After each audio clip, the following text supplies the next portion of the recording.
चालू महाबल की सा। देखी राम सकल कपि सेना, चितहि कृपा करि राजीव नैना।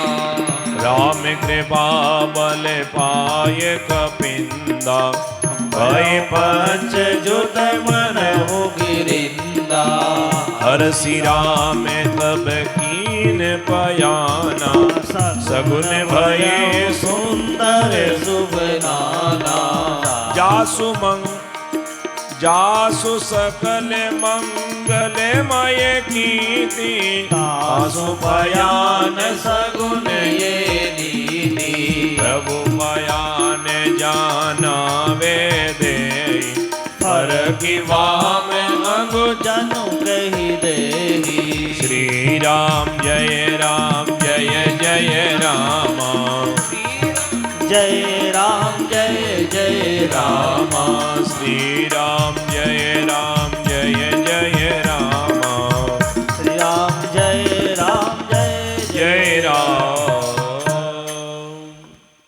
भगवान का जय जयकार करते हुए राम जी की सारी सेना जिस समय समुद्र की तरफ बढ़ रही थी, देवता लोग पुष्पों की बरसात कर रहे थे और अपनी सारी सेना को देखकर भगवान के मन में भी आज अत्यंत प्रसन्नता है। इधर जानकी जी को शुभ शकुन होने लगे और रावण को अपशुगुन होने लगे। महाराज राम जी की सेना समुद्र के किनारे पहुंची। अहि विधि जाय कृपा निधि उतरे सागर तीर, जेते लागे खान फल भालू विपुल कपिवीर। सारी सेना समुद्र के किनारे पहुंची। सब वानर सेना वहां पर कंदमूल फल खाने लगे। इधर मंदोदरी को पता लगा कि राम जी की सेना समुद्र के किनारे आ गई।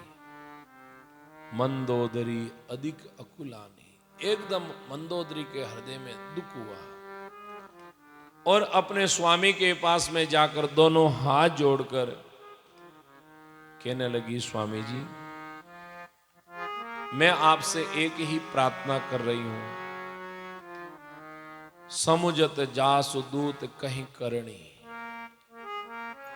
उन राम जी का एक दूत आया है और उस दूत ने आकर जो लंका में तहलका मचाया, महाराज स्रवई गर्भ रजनीचर गरणी, बिचारी राक्षसियों के गर्भ गिर गए। तो समझो उस स्वामी में कितनी ताकत होगी। मेरा कहना मानो, आप जानकी जी को लेकर राम जी की शरण में चले जाओ। पटो कंत जो चहूं भलाई, यदि अपना भला चाहते हो तो वापस सौंपियो।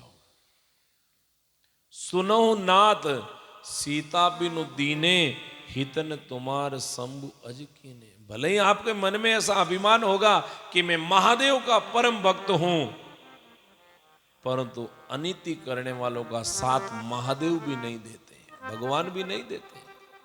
हम कई बार क्या गलत कार्य में भी भगवान को मनाते हैं, भगवान देखो अब हम आपके भरोसे कर रहे हैं, आप साथ देना। कभी भगवान साथ नहीं देते। यदि गलत का साथ भगवान देते तो वो भगवान नहीं बनते। इसलिए जीवन में गलत कार्य मत करो। आप जाओ, सौंप दो। राम बाण आई गन सरिस, निकर निशाचर भेक, जब लगी ग्रस्तन तब लगे जतन करो तजीटे। श्री राम जी का बाण न, वो तो महाराज सर्पों के शमु के समान है। इन राक्षसों को महाराज मेंढक के समान खा जाएंगे। आज तो ये कह रहे हैं हम साथ में, परंतु उस दुख की घड़ी में कोई हमारे साथ नहीं होंगे। रावण एकदम मंदोदरी की बातें सुनकर खड़ा हुआ और बैठो सभा खबर अस पाई। सभा में गया और सभा में जाकर अपने मंत्रियों से कहने लगा, रे क्यों मैंने सुना सिंधु पार सेना सब आई। वो दोनों तपस्वी सेना लेकर समुद्र के पास आ गए, क्या सही है? सबने कहा हाँ बात, सेना तो आ गई, तो अब हमें क्या करना चाहिए? सब कहने लगे अपन को क्या करना, अपन तो बैठे मौज कर रहे हैं। जीता हूं सुरासुर तब श्रम नाई, नर वानर कहीं लेके माई। अरे देवताओं को जब जीता उस समय भी कोई परिश्रम नहीं हुआ, सहज में देवताओं को विजय प्राप्त कर ली, तो ये तो मनुष्य और बानर है, इनको तो खाना अपन को, कुछ नहीं करना। गोस्वामी जी ने लिख दिया, सची वेद गुरु तीन जो प्रिय बोले भय आस, राज धर्म और तन तीन होये बेगई नास। यदि महाराज मंत्री मीठी मीठी बातें करने लग जाएं, क्योंकि मंत्री का काम क्या होता है कि मंत्री हमेशा सच्ची बात कहता है, और राजा लोगों का जो राज है वो मंत्रियों से ही चलता है। उनको तो केवल वो मंत्री का लिखा हुआ कागज पढ़ के सुनाना, और मंत्री अच्छे होने चाहिए। अपना मतलब सिद्ध करने के लिए यदि मंत्री लग जाए तो उस राजा का पतन होगा। वैद्य यदि कह दे कि शुगर में गुलाब जामुन खाओ तो बेगो जी मरना पड़ी। और यदि गुरु अपने स्वार्थ के लिए, मतलब के लिए साधक को यदि सत्य कड़वी बात नहीं कहेंगे, नहीं तुम पाखंड में आडंबर में फंसे हो ना, ये तुम्हारे पतन का कारण है। तुम्हारे जीवन के कल्याण का सीधा साधन है भगवान नाम स्मरण, भगवान का भजन करो। यदि ये सही रास्ता गुरु नहीं बताता है तो शिष्य का भी पतन है और गुरु का भी पतन है। महाराज कहते हैं, इधर सारे मंत्रिमंडल में जब रावण सलाह ले रहे थे, उसी समय विभीषण भी आया। विभीषण ने प्रणाम करके कहा, भाई साहब मेरा कहना मानो, जो आपन चाहे कल्याणा, सुजस सुमति शुभ गति सुख नाना, सो पर नार लीलार गुसाई, और तजो चौथ के चंद की नाई। जैसे भादवे के महीने में शुक्ल पक्ष की चौथ का चंद्रमा हम त्याग देते हैं कि उस दिन हम देखेंगे नहीं, ऐसे महाराज परई नारी का त्याग कर देना चाहिए। अर्धांगिनी का एक ही पति होता है, इसलिए आप समझदार हो, आप वापस सौंप दो राम जी को। माल्यवंत जो सबसे बूढ़े मंत्री है वो भी आए, उन्होंने भी कहा भाई विभीषण जी बात सही कह रहे हैं, पर तो ने तो महाराज विभीषण की बात अच्छी लगी, ने महाराज माल्यवंत की कहने लगे इन दोनों ही दुष्टों को मार के और सभा से बाहर निकाल दो। माल्यवंत समझ गया बूढ़े पे में धक्का देंगे तो फिर कहीं गिर गया, टूट गया, भग गया तो कौन से वो तो अपने चुपके से उठे और निकल गए। हाँ, वो तो चुपचाप वहां से निकल गए। परंतु उसके बाद में विभीषण ने फिर वंदन करके प्रणाम करके और कहा, मैं आपसे प्रार्थना कर रहा हूं, आप मेरे हो। कही विभीषण पुनि कर जोरी, सुमति कुमति सबके उर रही, नाथ पुराण निगम अस कयहि, जहां सुमति ता संपत्ति नाना, और जहां कुमति ता विपत्ति निदाना। मैं आपसे निवेदन कर रहा हूं, सबके जीवन में एक सुमति होती है और एक कुमति होती है। सुमति सदा जीवन में आनंद प्रदान करती है और कुमति जीवन में हमेशा क्लेश पैदा करती है। इसलिए हमारा कहना मानो, वापस जानकी जी को सौंप दो। रावण कहने लगा, रे विभीषण तो मेरे घर की रोटी खाता, मेरा अनाज खाता है और उन तपस्वियों की महिमा गाता है। ऐसा कर तू वहीं चला जा। हाँ? जी अस सदा सट मोर जीवावा, रिपु कर पंच मूड तोय भावा, कैसन खल अस को जग माई, भुजबल जाय जीता में नाई। संसार में मैंने कितने कितने लोगों को मेरे भुजाओं के बल से जीत लिया, वो तपस्वी मेरे आगे क्या है। चला जा तू भी वहां। मम पुर बस तपस्विन पर प्रीति, सट मिलो जाए तीनों कौन नीति। वहीं चला जा। क्रोधित होकर एकदम चरण प्रहार किया। विभीषण ने पांव पकड़ लिए, आप मेरे पिता तुल्य हैं, क्योंकि बड़ा जो भाई होता है वो पिता तुल्य होता है। भले ही मारो, कोई बात नहीं, मेरे कुछ फर्क पड़ने वाला नहीं है, पर तो मेरा कहना मान लो। रावण कहना नहीं माना, तो विभीषण जी ने सारी सभा को कहा, देखो भाई, मैंने तो खूब जीवन में समझाने का प्रयास किया, परंतु मेरा भाई नहीं समझा, तो अब मैं ऐसे भाई के साथ में नहीं रहूंगा। सचिव संग ले नब पत गयो हूं, सबई सुनाए केत अस भयो। कई लोग कहते हैं महाराज विभीषण जी ने धोखा दिया रावण को। विभीषण जी ने तो खूब जीवन में समझाने का प्रयास किया, और जब गए उस समय भी सारी सभा को कह के गए, परंतु सभा के लोग कहने लगे हम तो रावण के साथ में, तुम जाओ। विभीषण जी राम जी की शरण में आए। सुग्रीव ने जाकर राम जी से कहा, दशानन का भय आया है, भगवान ने कहा क्या करना चाहिए। सुग्रीव कहने लगा, महाराज बांध के बढ़िया कुटाई करवाओ। हाँ, क्योंकि राक्षसों का भाई है, ऐसा ही उसका दिमाग होगा। राम जी कहने लगे, नहीं, ये गलत बात है। मेरा नियम है कि जो मेरी शरण में आता ना, उसको मैं मेरे हृदय से लगाता हूं, मेरे चरणों में शरणागति प्रदान करता हूं। शरणागत क्यों जेत जही निज अनित अनुमान, तेनर पामर पापमय तिन्हि विलोकति हान। कितना भी बड़ा शत्रु क्यों ना हो, यदि अपनी शरण में आ जाए तो उसको कभी दंड नहीं देना चाहिए। यानी यदि कोई दंड देता है तो इस संसार में उससे बड़ा कोई पामर व्यक्ति नहीं है, पापी नहीं। और एक बात कहूं, सन्मुख होई जीव जब मोही, जन्म कोट अगनासई तबही। मेरे सन्मुख जीव जब ही होता है कि उसके जन्म जन्मांतरों के पाप समाप्त हो जाते हैं। जब तक जीवन में पाप रहता है वो जीव मेरे सन्मुख नहीं आता है। हनुमान जी को ये बात बहुत अच्छी लगी। फिर अंगद जी को और हनुमान जी को कहा तुम लेके आओ।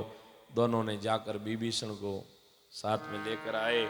विभीषण ने आकर भगवान के चरणों में वंदन करके कहा, प्रभु मैं आपकी शरण में हूं। त्राय त्राय आरती हरण शरण सुगत रघुवीर। मैं आपकी शरणागति में हूं, आप मेरी रक्षा कीजिए, रक्षा कीजिए। राम जी ने विभीषण को हृदय से लगाया और कहने लगे, विभीषण तो कैसे उस राक्षस कुल में रहता होगा। मैं तो हमेशा यही कहता हूं, बरुबल बास नरक कर ताता और दुष्ट संग जनी देई विदाता। भले नरक में डाल देना, पर इन दुष्टों के साथ में मत रखना, क्योंकि नरक में कर्म कटते हैं और दुष्टों के संग कर्म बढ़ते हैं। राम जी ने अपने पास में बुलाकर सबको कहा, देखो भाई समुद्र का जल लेके आओ। ऐसे मेरे भक्त की इच्छा तो नहीं है, परंतु तो मैं इसको आज राज देना चाह रहा हूं। राम जी ने राज तिलक कर दिया।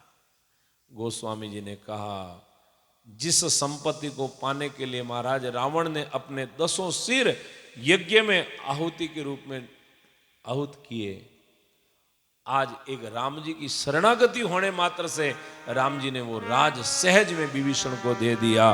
बोलिए भक्त वत्सल भगवान की। फिर राम जी ने पूछा, विभीषण समुद्र कैसे पार किया जाए। तो कहने लगे, समुद्र को पार करने के लिए तो देखो समुद्र से प्रार्थना करो कि समुद्र जो है ना आपके पूर्वजों का बनाया हुआ है। आपके पूर्वज हुए राजा सगर, उन्हीं सगर के पुत्रों ने इसको विशाल रूप दिया।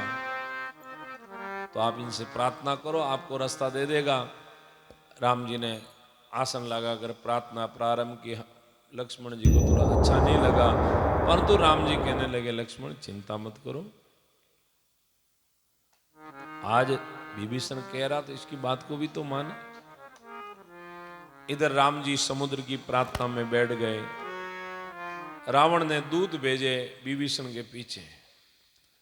वानरों को पता लगा ये लंका से आए, सब ने बांध कर उनकी कुटाई करनी चालू कर दी, मारने लगे। वो बेचारे भगवान की सौगंध खा के कहने लगे, हमें मारो मत, हम तो राम जी के ही हैं। इतने में लक्ष्मण जी आए।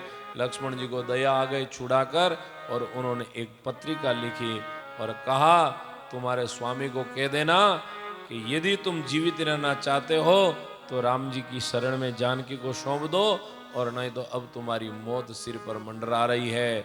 महाराज दोनों ही दूत वो संदेश लेकर रावण के पास आए, रावण को संदेश दिया और रावण ने वो संदेश पढ़ा। संदेश पढ़कर हंसने लगा, अरे ये छोटा तपस्वी बड़ा ही जबरदस्त बोलता है। उन्होंने कहा, महाराज आप छोटे तपस्वी की महिमा कर रहे हो, हम तो बड़े तपस्वी की महिमा कर रहे हैं। राम जी का जो स्वभाव है बड़ा ही कोमल है और उनके बराबर और किसी का भी स्वभाव नहीं है। अति कोमल रघुवीर स्वभाव, यद्यपि अखिल लोक कर राव। पूरी सृष्टि के राजा है, जगत के स्वामी है, परंतु उनके बराबर कोई कोमल स्वभाव वाला इस संसार में नहीं है। हमारा कहना मानो ना तो जनक सुता रघुनाथ ही दीजिए, इतना कहाँ मोर प्रभु कीजिए। आज तक हमने आपसे कोई बात नहीं कही, परंतु आज पहली बार जिंदगी में आपको हम कह रहे हैं, जानकी जी को सौंप दो। रावण को क्रोध आया और एक लात का प्रहार किया। प्रणाम करके दोनों ही राम जी की शरणागति में चले गए। राम जी उनको परम गति प्रदान कर देते हैं। भगवान महादेव कहते हैं, पार्वती ये तो अगस्त ऋषि के श्राप के कारण दोनों राक्षस बने, परंतु आज राम जी के दर्शनों से इनको परम गति प्राप्त हो गई। तो इधर महाराज उन्होंने परम गति प्राप्त कर ली। राम जी को 3 दिन निकल गए, अभी तक समुद्र ने रास्ता नहीं दिया। तो राम जी भी क्रोधित होकर कहने लगे, विनहन मानत जलधि जड़, गए 3 दिन बीत, बोले राम सकोप, तब भय बिनु होयन प्रीत। भय के बिना प्रेम प्रीति नहीं होगी। राम जी ने जैसे ही धनुष पर बाण चढ़ाया और बाण चढ़ते ही पूरे समुद्र में खलबली मच गई। आज समुद्र ब्राह्मण का रूप लेकर भगवान के चरणों में आया, हाथ जोड़कर कहने लगा, महाराज करें क्या, हमारा स्वभाव ही ऐसा है, आप हमें माफ कर दीजिए। राम जी कहने लगे, हमारे धनुष के ऊपर एक बार जीवन में बाण चढ़ जाता ना, फिर वो कभी उतरता नहीं है। बोले नहीं उतरता तो ऐसा करो, हमारी उत्तर दिशा में एक राक्षस भयंकर दुख दे रहा है, उसको मार दो। भगवान ने समुद्र के कहने पर उत्तर दिशा में बाण छोड़ा और फिर समुद्र के ऊपर कृपा की और कहा, समुद्र अब हमें रास्ता दो। समुद्र ने कहा, महाराज नल और नील नाम के 2 वानर आपकी सेना में हैं, जिनको महाराज ऋषियों का आशीर्वाद है कि उनके स्पर्श से पत्थर भी पानी के ऊपर तैरते हैं। बस आप ये कार्य करें। राम जी से प्रार्थना की और समुद्र वापस रवाना हो गया। निज भवन गवन सिंधु श्री रघुपति ये मत भाय हो यह चरित कलिमल हर जतामत दास तुलसी गाय हो। सुख भवन संशय समन दव विषाद रघुपति गुण गना। तजी सकल आस भरोसे गाव सुनई संतत सठ मना। सकल सुमंगल दायक रघुनायक गुण गान। सादर सुनहित तरहि भव सिंधु बिना जल जान सियावर रामचंद्र पद गए शरणम राम जय सिया राम जय जय सिया राम जय सिया राम जय सिया राम जय सिया राम जय जय सिया राम जय सिया राम जय सिया राम। समुद्र भगवान के चरणों में वंदन प्रणाम करके वापस अपने घर चला गया और आगे फिर समुद्र के बताए अनुसार भगवान ने नल नील को आज्ञा दी। कहते हैं महाराज जामन जी दोनों नल नील को अपनी पूर्व की कथा सुनाकर उनको अपनी शक्ति याद दिलाई। सारे वानर पत्थर लेके आए, उनके हाथों के स्पर्श से पत्थर तैरने लगे, परंतु सेतु नहीं बना। तो हनुमान जी महाराज ने एक पत्थर पर रा लिखा, दूसरे पत्थर पर मैं लिखा और राम नाम के प्रताप से सेतु बनने लगा। देखो सज्जनों, परमात्मा के नाम में इतनी बड़ी शक्ति है कि नाम से पत्थर तैरते हैं।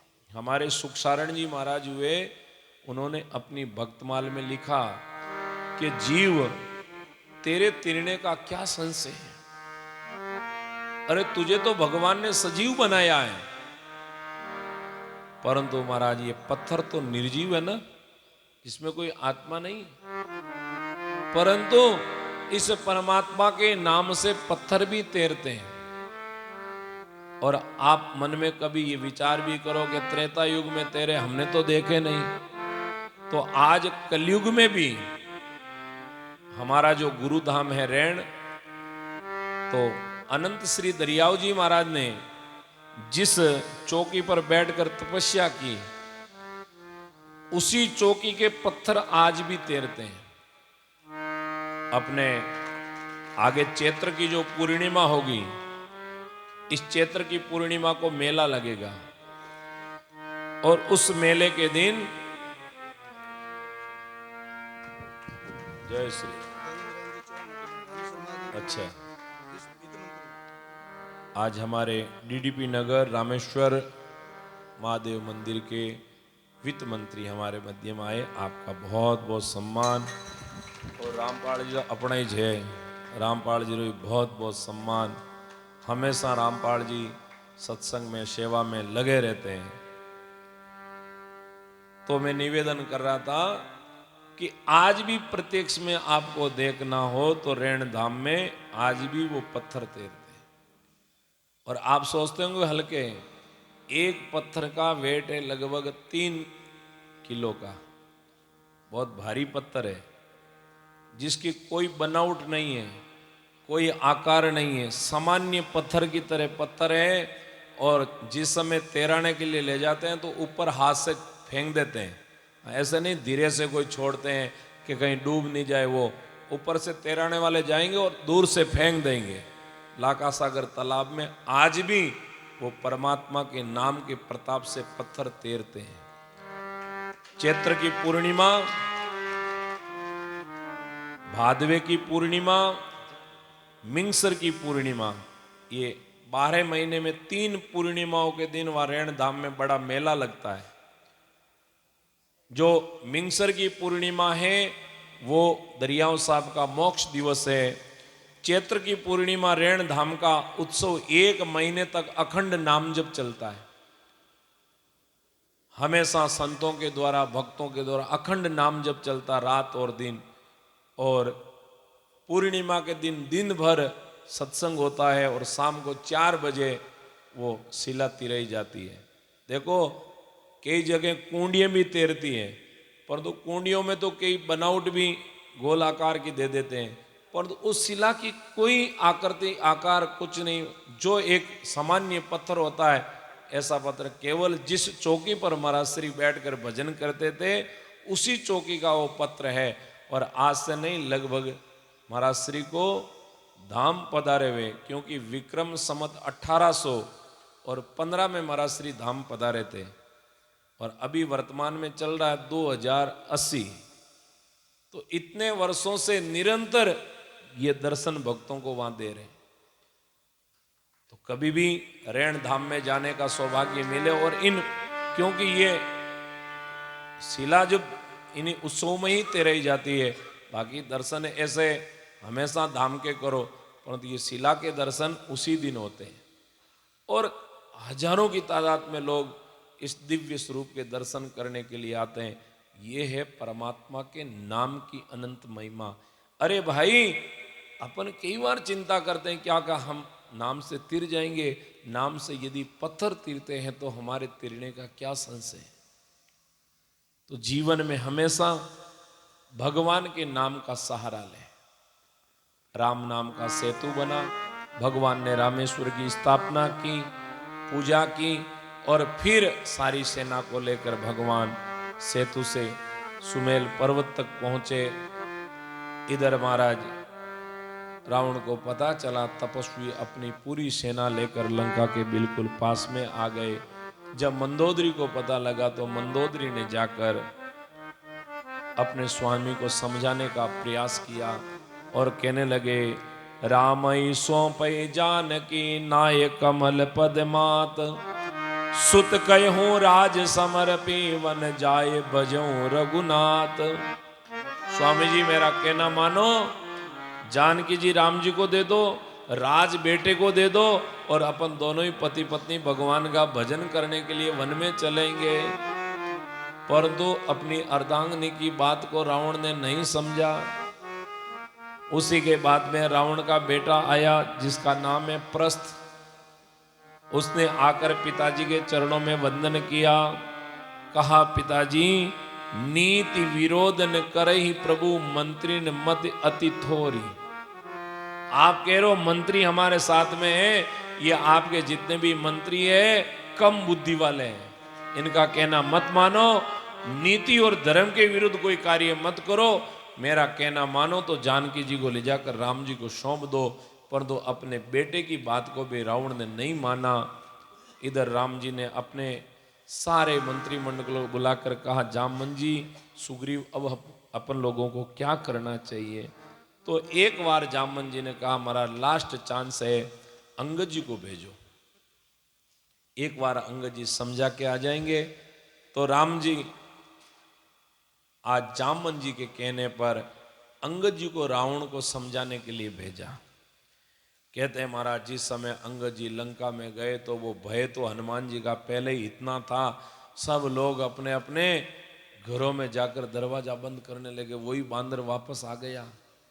हाँ, अब महाराज धीरे धीरे आगे गए और फिर भयहु कोलाहल नगर मजारी, आवा कपि लंका जय जारी, बिन पूछे मगु देई दिखाई, तही विलोक दोई जाय सुकाई। बिना ही पूछे सब रास्ता बता रहे, हाँ इधर चलो रावण का महल उधर। गयूं सभा दरबार सब सुमरी राम पद कंज, सिंह ठवनी इत उत चितव धीर बीर बल पुंज। पहुंच गए रावण की सभा में और सबके सामने जाकर गर्जना करते हुए बैठ गए। इधर रावण आया तो रावण के सम्मान में खड़े भी, क्योंकि देखो राजा की मर्यादा होती है, सम्मान तो देना चाहिए। अब महाराज रावण ने आकर देखा ये और बंदर आ गया, पहले एक आया था और दूसरा है। तो रावण कहने लगा, कहे 10 कंठ कवन ते बंदर, मैं रघुवीर दूत 10 कंदर, के 10 कंठ कवन बंदर मैं रघुवीर दूत 10 कंदर। रावण कहने लगा, हे बंदर कौन हो तुम। हनुमान जी कहने लगा, लगता है इनको बोलने की तो मर्यादा नहीं। हाँ इनको मर्यादा नहीं, तो पहले जैसा इन्होंने पूछा वैसे ही जवाब दे। बोले मैं रघुवीर दूत 10 कंदर, हम बंदर तुम 10 कंदर। हाँ आप अच्छे बोलते तो हम भी कहते हैं राजाधिराज महाराज। हाँ, दशानंद जी 10 कंदर। अच्छा तपस्वी के दूत हो, किसके बेटे हो। मैं बाली का बेटा। आपके तो जान पहचान होगी थोड़ी बहुत, बाली को जानते होंगे। हाँ हाँ हाँ जानते जानते हैं। अरे इन तपस्वियों ने ही तो मारा उसको। अरे तुम उस बाली का ऐसा पुत्र, जिन तपस्वियों ने तेरे बाप को मारा, उन्हीं तपस्वियों का आज तू साथ दे रहा है। साथ छोड़ दे और वापस हमारी सेना में मिल जा। अंगद जी कहने लगे, मैं यहां सेना में मिलने के लिए नहीं आया हूं, मैं तो आपको राम जी के चरणों में लगाने के लिए आया हूं।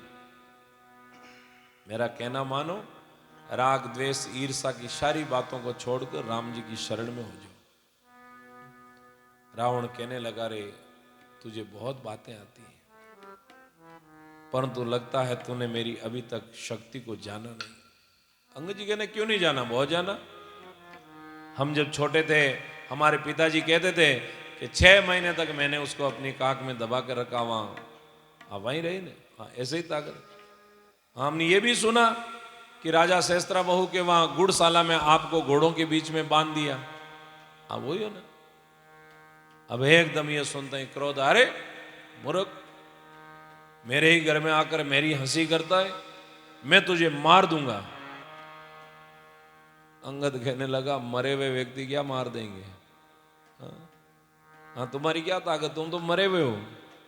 यहां पर बाबा तुलसी ने 14 लोगों को मरा हुआ समझा है कि इस संसार में 14 जो लोग हैं वो भले ही दिखने में जीवित है, बाकी वो मरे हुए के समान है। सदा रोगे वस संतत ये क्रोधी, विष्णु विमुख श्रुति संते विरोधी, तनु पोषक नींद के आगे खानी, जीवत सम सम 14 प्राणी। कोई शरीर में बीमारी लगी हुई है, वो बीमारी से मरा हुआ है। रात दिन बात बात पर गुस्सा करे, क्रोध करे, वो क्रोध में मरा हुआ। जो भगवान से विमुख है वो मरा हुआ। जो भगवान का ही नहीं तो वो जगत का क्या है, वो भी मरा हुआ। श्रुति वेद पुराण शास्त्र इन सब का जो जीवन में विरोध करे वो मरा हुआ है।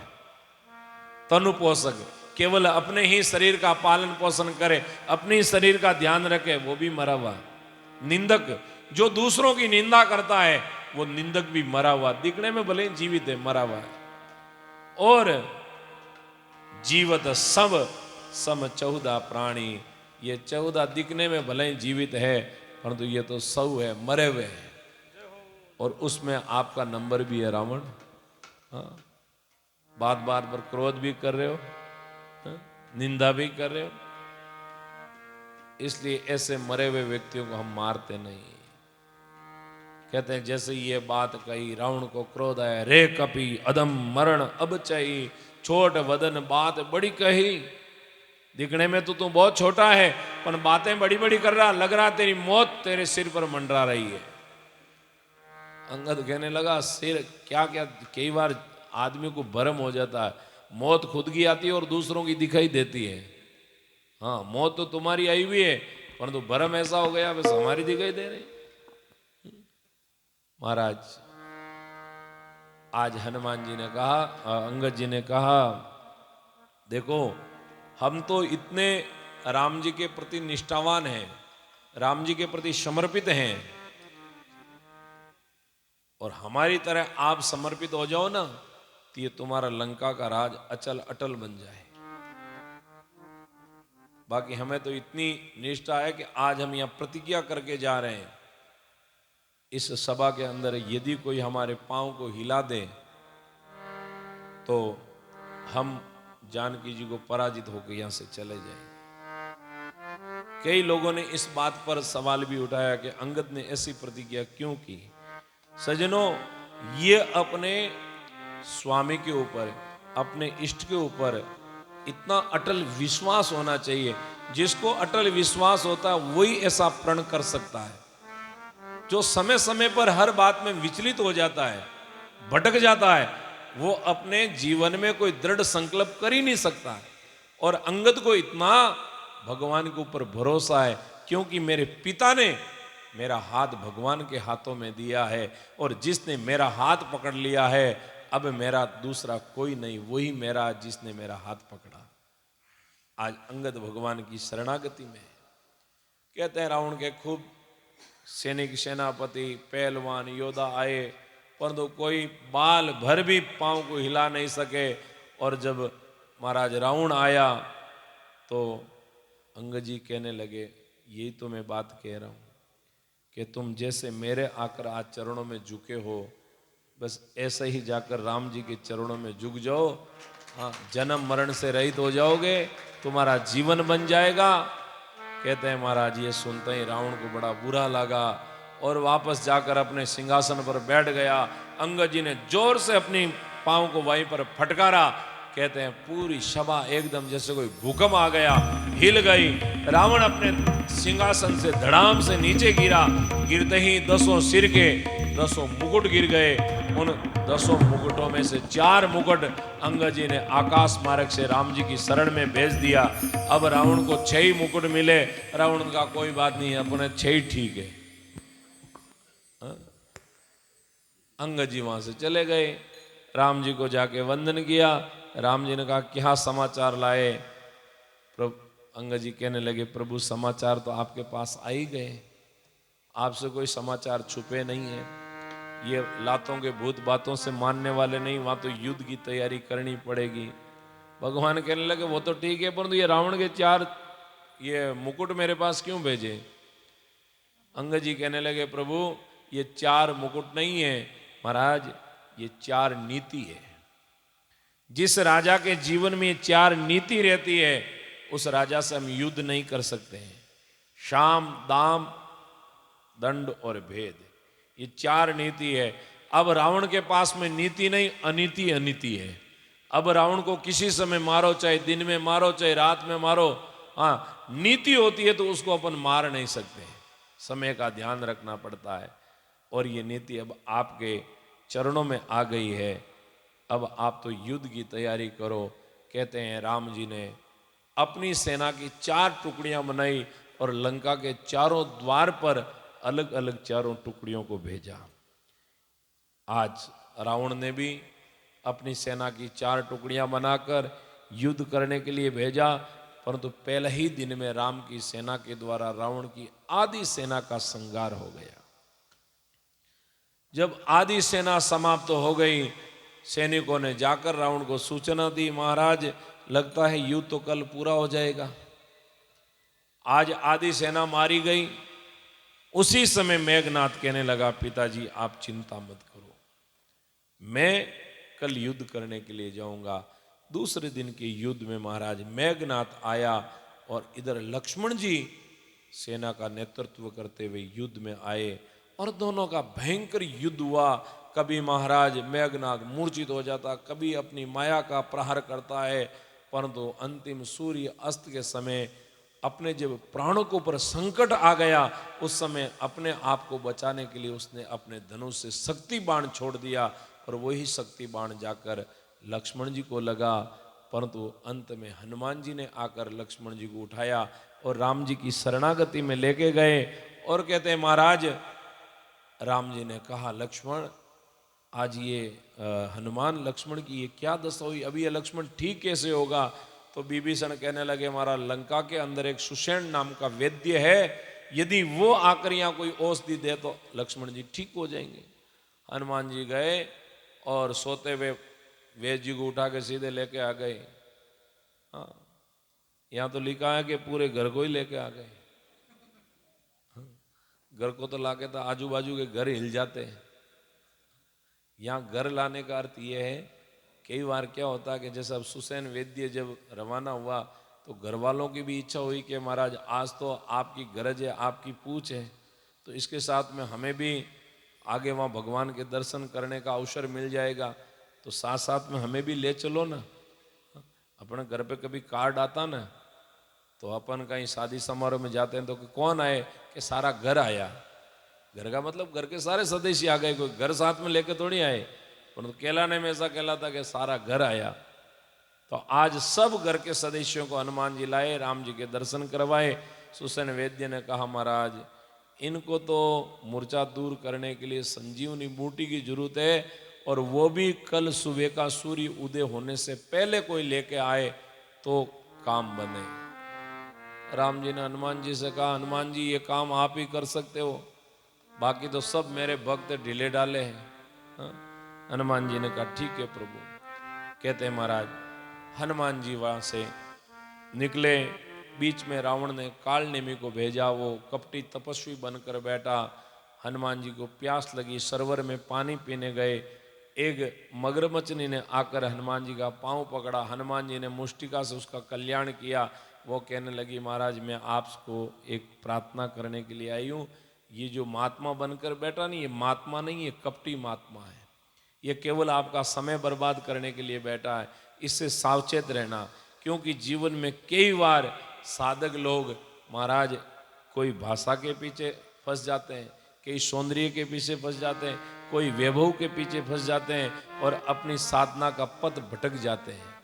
जीवन में साधक को हमेशा ध्यान रखना चाहिए कि जीवन में अपन किसी से अपना जीवन का मन लगाएं, चाहे सत्संग के माध्यम से जीवन में हम गुरु किसी को माने तो बहुत कुछ जान पहचान करके। हाँ, ऐसा नहीं हमारा पूरा जीवन निकल जाए और कल्याण का कोई साधन भी नहीं बताया। तो आज जैसे ही हनुमान जी कालनेमी के पास में गए और कहा बैठो बैठो शिष्य, मैं आपको गुरु मंत्र देता हूं। हनुमान जी ने कहा गुरु दक्षिणा पहले लोगे बाद में? बोले गुरु दक्षिणा पहले। हनुमान जी ने अपनी पूंछ के अंदर बांधकर जोर से धड़ाम से नीचे गिराया। गिरते ही महाराज उसका तो कल्याण हो गया। हनुमान जी आगे चले। इधर रावण ने द्रोणागिरी पर्वत पर